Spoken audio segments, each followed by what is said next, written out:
Y por último, vamos a ver el área de un sólido de revolución.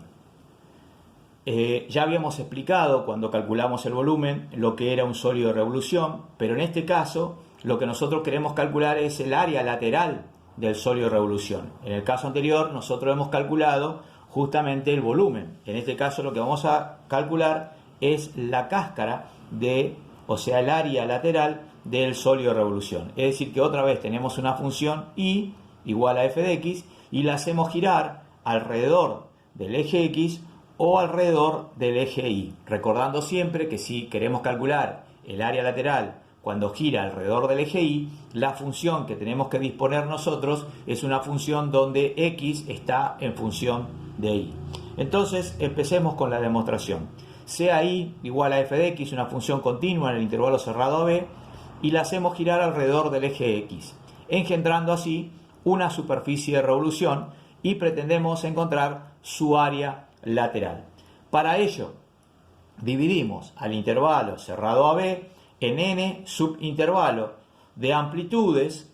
iguales o distintas, y en cada subintervalo calculemos el área lateral de un tronco de cono o un cono truncado, cuya área es, y acá tenemos entonces el gráfico de un cono truncado o un tronco de cono, a que su área lateral es igual a 2pi por R1 más R2 sobre 2 por L, siendo L la distancia que hay acá, esta distancia inclinada que tenemos acá. Este R1 más R2 sobre 2 podemos entender que es el radio medio, es decir que directamente podemos simplificar esta fórmula diciendo que el área lateral de un tronco de cono es 2pi por el radio medio por la longitud L.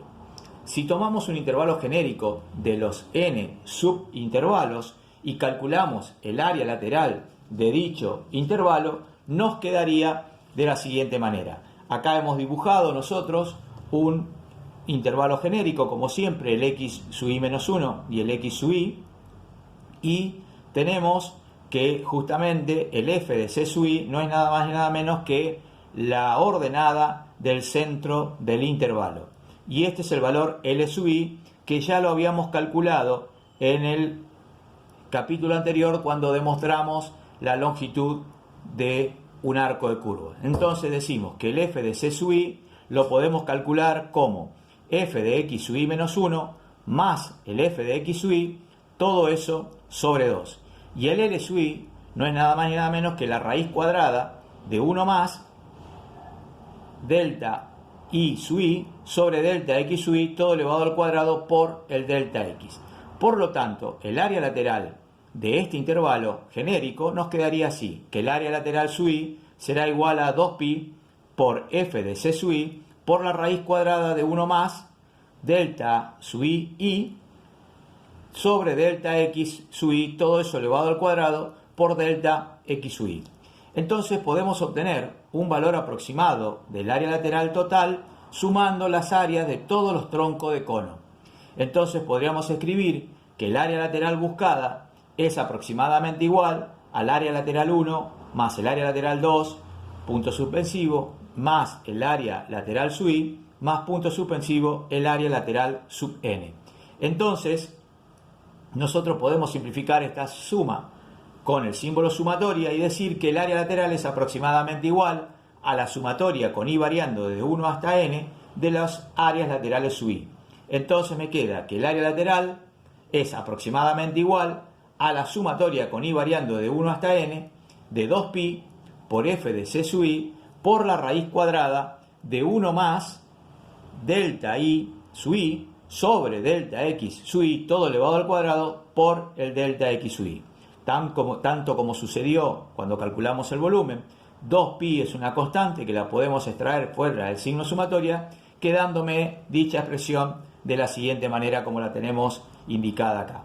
Si aumentamos el número de subintervalos y hacemos tender n a infinito, lo que provoca que delta x tienda a 0, nos quedaría lo siguiente, y eso es importante destacar, que el área lateral será igual al límite con n tendiendo a infinito, lo que provoca que delta x tienda a 0, de 2pi de la sumatoria con i variando de 1 hasta n de los f de c sub i por la raíz cuadrada de 1 más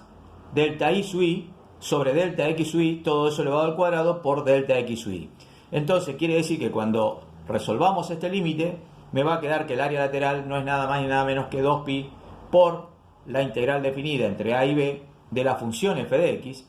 por la raíz cuadrada de 1 más la derivada de la función elevada al cuadrado por el diferencial de x. Y esa es la fórmula que me permite a mí calcular en forma exacta el área lateral de un sólido de revolución.